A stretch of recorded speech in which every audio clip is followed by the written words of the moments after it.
everyone, so I just released a new article on the blog. It is detailing burial grounds, burial mounds, and if they're entrances to underground cities. It's just speculation, but I prefaced this basically on a short story that I wrote many years ago, and I kept submitting to online outlets, and nobody wanted the story for some reason. And then I tried just print publications as well, and I kept getting rejected. And this was years before I knew about underground cities and basically everywhere all over the world, not just America, but like every single country.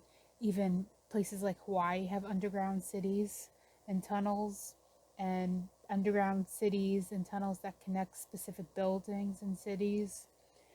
There's been a lot of research on this coming out lately, from the conscious community online, the hidden history community, just people who study the mud flood Tartaria sort of things. Which, about the Tartaria thing, I don't think it's all Tartaria. I think it's America, but that's neither here nor there right now. I wanted to talk about, I have a few pictures I wanted to show.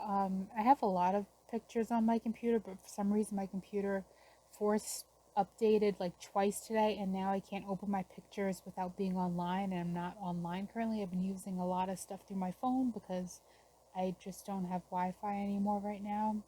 So I don't know what's up with that, but I'm going to try to get the pictures into the video editor. And I wanted to talk about mounds, and I actually wanted to read this article, which I think I'll start with, because it seems like there's a connection somewhere. Alright, so I'm going to mention a video, and then I'm going to read an article, and then I'll show you guys some pictures, and then we'll wrap this video up. This is just kind of off the cuff. It is 11:01 p.m. currently on 9/22/2024. I was sleeping, resting, and I just couldn't really rest, and I just figured maybe I'll get some work done. The power is partially out in my room. You might hear a fan, but the damn solar flares keep knocking out the power in my room. Specifically just my room, usually. I don't know why. Kind of tired of it, to be honest. But, alright. So, I watched a Dane Calloway video on his channel, and say what you will about him, or I know people, there's controversy surrounding everything nowadays, but I did find him in, I want to say,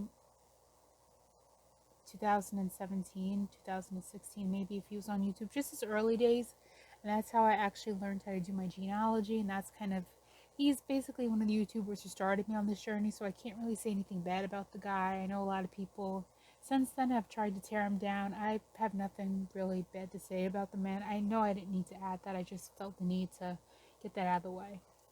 So in his latest video, I don't know what it's titled right now because, again, I don't have internet on my computer, just on my phone, and I'm recording on my phone right now to upload it to my computer, to upload it back to my phone, to upload it online. It's very, very convoluted setup I have right now, with everything. It's just stupid. But basically, his latest video, I think it's titled something about like, while you're distracted, this is going on, or something, and it's actually his wife narrating, I believe, and she is making or speculating the connection between hobbit houses and burial mounds. So for those of you who don't know burial mounds, I actually have a book that talks about Thomas Jefferson being one of the first, and that was the methodology used for archaeology going forward, about how he just excavated a burial mound near his home. But basically, burial mounds are believed to hold the bones of Nephilim giants, American Indians, American Aboriginals, or they could either be underground homes, as what was inferred by this video. And I started thinking about that more and more because we've seen like golf courses, which are mounds, and I was thinking about in my own area. I live in a historic town. It used to actually be very, very famous a decade ago for its springs and its beautiful waters, which now have been destroyed and polluted. Um, but it was once a very sacred town, I believe, too, because it has a lot of old architecture still left. They're trying to cover it up, but I think there's a star fort. My town hall, I'm pretty sure it's a star fort. There's a dome on the top. There is what looks like a golden sphere. And in a lot of old buildings, that's what held mercury, and uh, it's what could generate electricity from the ether or the ether. I don't know if I'm saying that right. But free electricity, basically, and with the water, it could be a healing center because there was once a spa in the place of the marina over here. Now it's just a dilapidated wooden, outpost. It's really crap. Looking back at my town's history, which I had been studying for the past few years, looking at my town's history and looking at the doctored images, I think Mine Unveiled uncovered that. I can't think of the Vanilla Skies. That's what it's called, Vanilla Skies, and then the painted photographs and the doctored images trying to rewrite history. And that's what I've seen in a lot of the stuff with my town. People literally painted into actual images and things just randomly destroyed. They destroyed some more older buildings and putting up crappy apartments. It's insane. But basically, the town hall, I think, is a star fort. There are buildings on Main Street which have uh, windows underground, which denotes the structure being a lot older and a lot larger than it appears. And since I've taken pictures of that maybe a year ago now, it's actually covered up, so you can't even see it anymore, which I think is very odd. But there's a lot of, I guess, quote unquote, gentrification going on. And that made me think of, again, the Dayton Calloway video about the mounds being underground homes or entrances, in my opinion, to underground cities. And then the underground cities in general everywhere, and how that all ties in together. So and the flooded towns, because I watch a lot of Asian media. I watch anime and K dramas, and in Our Blues, a K drama, a really good K drama actually, with a lot of famous actors in it. The older lady, I forgot her name, but the older lady, she actually lived in a town that was flooded to make room for a reservoir, and they told the farmers that it would be better for their land, it would be better irrigation, and then they ended up flooding the town and it no longer exists. And she wanted to go see the town before she died, and she ended up passing away after her son took her to see some mountains she wanted to see too. But that's in Korea, and I've been studying the history of Korea too. It's a lot of strange things with that. I've been writing about it a bit on my other blog as well. One of the blog posts is, where did all the dark skinned Koreans go? But, and that's East Asia, that's everywhere in Asia, that's everywhere in the world, except Africa, in which case it's not dark skinned people, it's white people, or white faces, pale faces, whatever you want to call it. But yeah, that's a story that is similar to here in America, where there are a lot of towns that were submerged. Lake Lanier being one of the more famous ones in Georgia that people say is haunted. Just towns, agricultural towns, cities being flooded. And the farmers are told that it's for the crops or something. They need to build a reservoir, even though we have tons of lakes and reservoirs and water we don't need anymore. Especially like in California, there's so many damn dams in California. And California used to be an island. And if you believe people and the doomsday map from Forbes, it's going to be an island again soon. But yeah, they were basically told that it was going to be for their crops, and then the town was ultimately flooded and destroyed, and the people were relocated. And periodically, these towns resurface when there are times of drought. So we're going to move over to the article now, and I'm reading this offline, but this comes from Time. I have the link on my blog, and I'll probably put the link in the description, honestly, so you guys can read it as well. But it's called Ancient Mexican Temple Reappears as Water Levels Drop.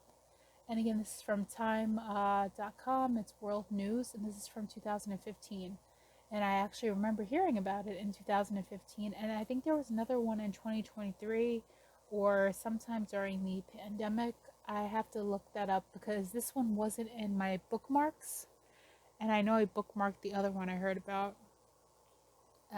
Okay, but anyway, it is a big temple. It looks like it's white stone, one of the white cities. And one of the white cities does not mean white people inhabited it, which a lot of people think for some reason. It just means the style of building. So, like, it was used white marble or just a white facade, and that's where the term whitewashing comes from during the World Fairs when they were trying to make these old buildings, these old white buildings, old white cities, look as look in the same dated way as the buildings that they were assembling out of plastic and crap that weren't real. And they whitewashed everything. You know, they put everything in white paint to make it seem like it was all created at the same time, and then they just demolished it, basically. There are some older buildings still standing, but for the most part, a lot of these buildings are gone. They have like a whole ritual, basically. Um, Exposing the World Fairs, I think it's called, is a good book on that, by Howdie. I can't pronounce his last name. I'll put the link to that in the description as well. Okay, but anyway, sorry if this is a little disjointed. This is the first time I've done something like this. I've been wanting to do something like this, and again, it's late at night, but whatever, have to start somewhere. Okay, so I will have the image on screen, ideally, and beneath it, it says the remains of a mid-16th century church known as the Temple of Santiago, as well as the Temple of Quechula, is visible from the surface of the Grivala River, which feeds the Nezahualcóyotl Reservoir due to the lack of rain near the town of Nueva Quechua in Chiapas State, Mexico, October 16, 2015. So, a thing about these churches, uh, Temple of Santiago, Tiago is James, so Temple of James, and the Peruvian, I think the Peruvian king list? No, the Incan king list has King James the First and the Fourth, who was obsessed with our landmass here in America. He made a few trips. He's also the King James who wrote the Bible. He was Queen Mary the Scots' son, who ended up taking over the throne after Mary and her cousin Elizabeth had that beef. But then again, history says that Elizabeth died and she was replaced by a man, so that's probably why she couldn't have any heirs, and that's why she was salty. Who knows?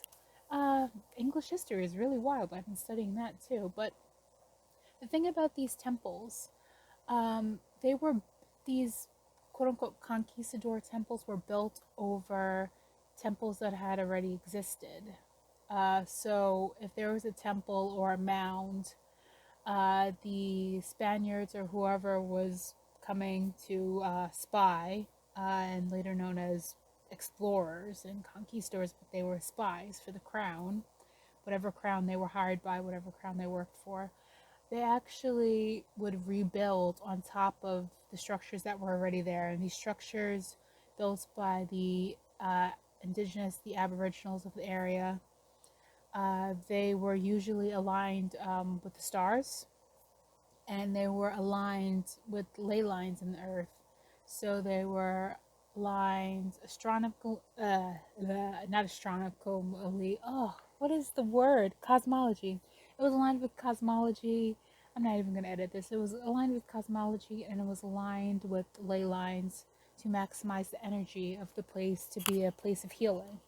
And that was the same kind of with all the bells around the world. Bells change frequency, and you notice we don't have any bells anymore. We barely have church bells ring anymore.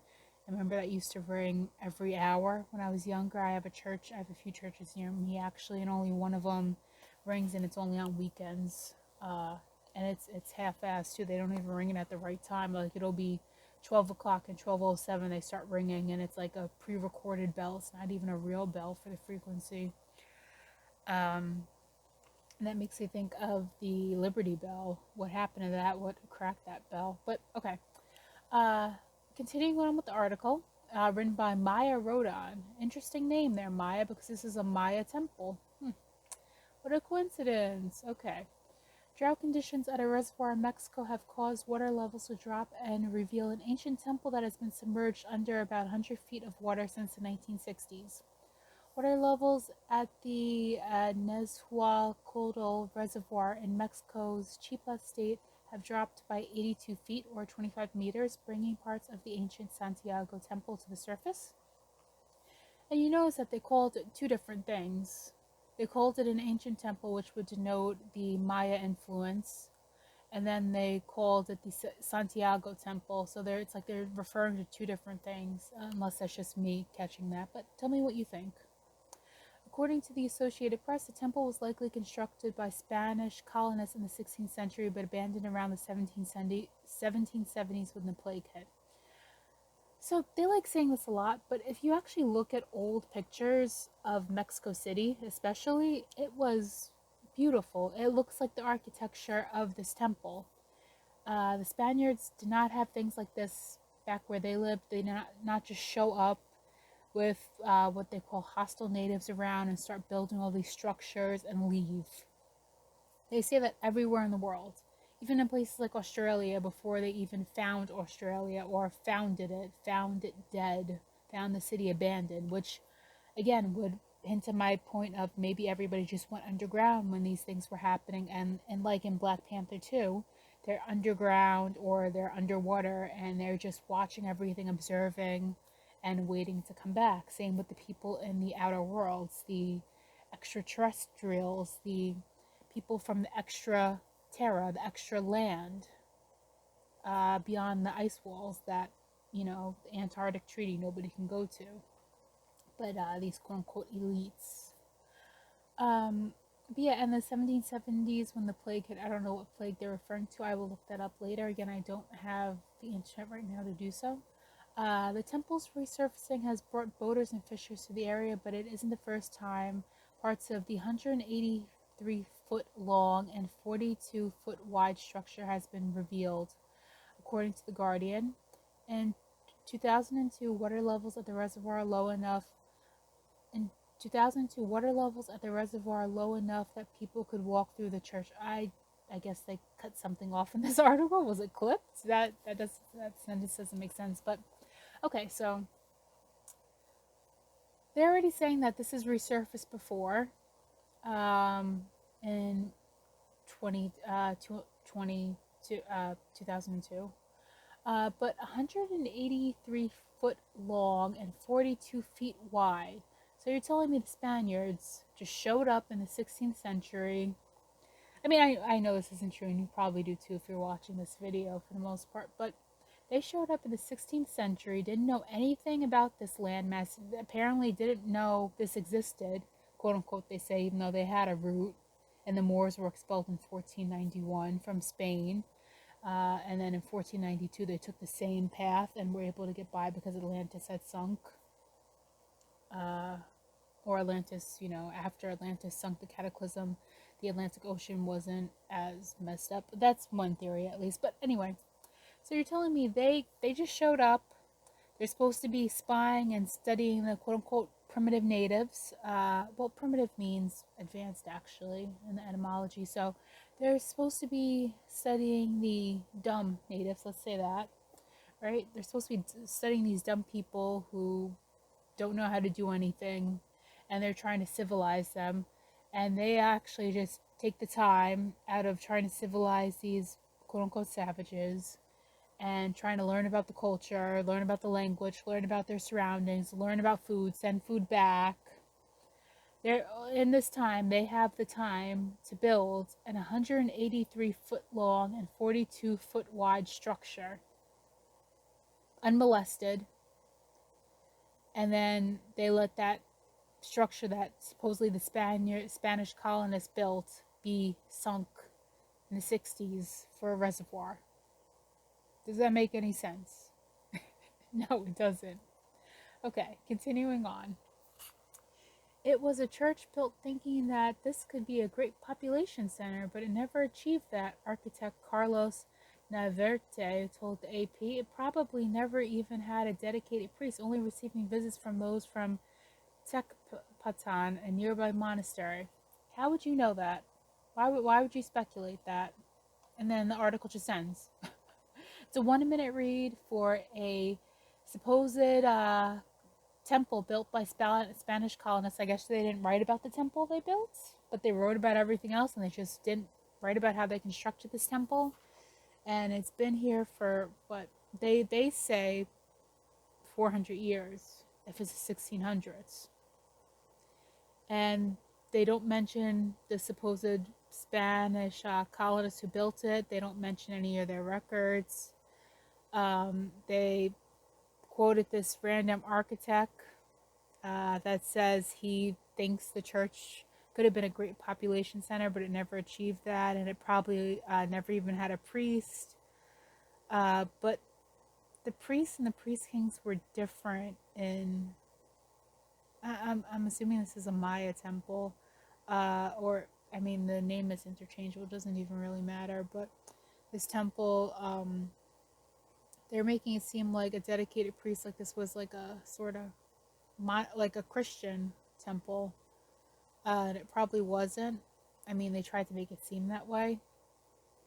But yeah, it's just a lot of, like, it's always a lot of stupid speculation in articles like this, and it's like, it always kind of makes me mad because you're claiming that Spanish colonists built this 183-foot long and 42-foot wide structure, but they left no records behind of building it. You have apparently no information on it, and it's just a piece of junk, apparently, that couldn't even get a 2-minute article and more than one picture. But you've been monitoring every time it comes up during droughts. Does that make any sense? It's stuff like this. Okay, so moving on to the picture segment. Again, I have some images of Mexico City, and there's actually a somewhat famous image of Montezuma the second, I believe. And if you look behind him, you can see what Mexico City looked like, and it looks like the same architecture of these buildings. Tenochtitlan in the 1720s. I should be showing that on screen. Tenochtitlan was Mexico City, and this is around the time frame. They're putting 1600s, so like 1600s to 1770s, 170 years. So this is within the time frame. So I guess they're gonna attribute all these beautiful structures I'm showing you right now to a named Spanish colonist. Like, what are we doing here? Alrighty, so just open this up. Yeah, I don't know why my computer did this forced update. Okay, so the mounds that we see today, and like the buildings like Avenue of the Dead, Avenue of the Gods, Teotihuacan, TOT is Tahuti, which people speculate is Thoth, like Thoth from the Emerald Tablets. But these places, these structures, they did not look as they did when they were quote unquote discovered. A lot of artistic liberties have been taken to quote unquote restore them to an image that these people want. But I'm wondering if they restored them in an image that they wanted, or they restored them in images from books that they still have, or detailed accounts from these quote-unquote conquistadors, the priest, all of the spies who came here, like Sagahan, what was his name, Benedict, or Ben something, Sagahan, who they say is he only has one book after they burned all the supposed books of these peoples, and then later on say that they have no writing system, even though they clearly do. And if you look back 200 years, you can find books literally translating their writing system. It's really wild. But people like Sagahan, the priest, they say that, like, for Maya history at least, they say that he's the only one who had stuff on this.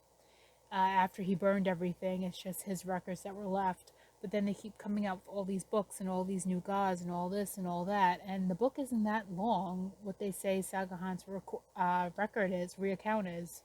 unless it's something missing. I have one of the copies of what he supposedly said was here, and it's like I have a lot of books on the Maya and all this other stuff. And it's like, how are you guys getting all these Mayologists and archaeologists? How are you guys getting all this stuff if it's only like from this 200-page book?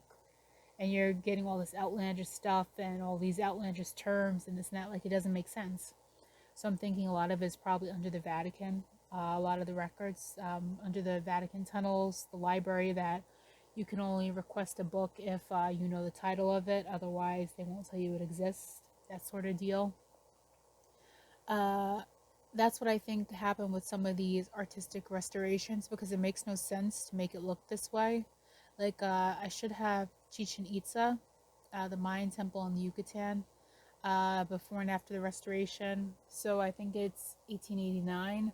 We have an image, and it's just overgrowth and the jungle. And then you see the temple today, and it has like defined steeps on the side, and the steps are repaired.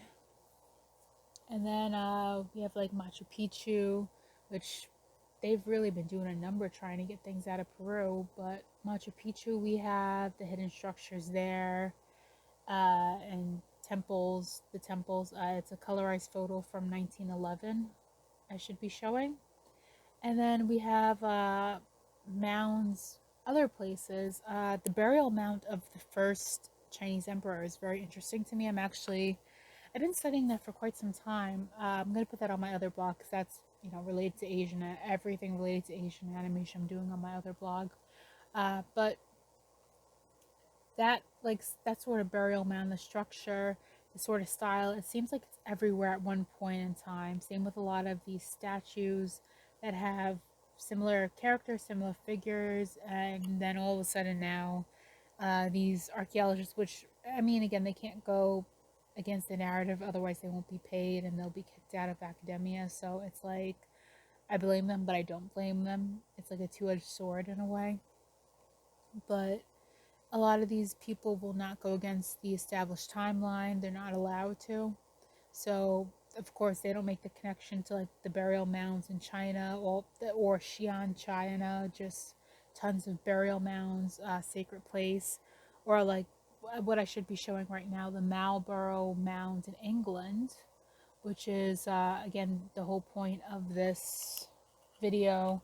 It's a raised structure, and it looks like it's you can go into it, and you can probably go underground, and it could be an entrance to a city somewhere.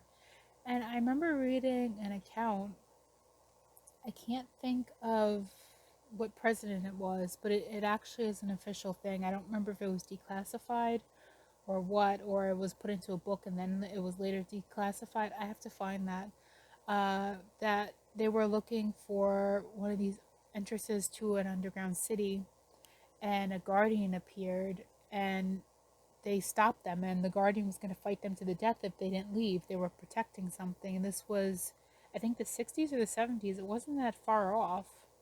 But yeah, and I just wanted to, I guess, close off with I should have shown Teotihuacan.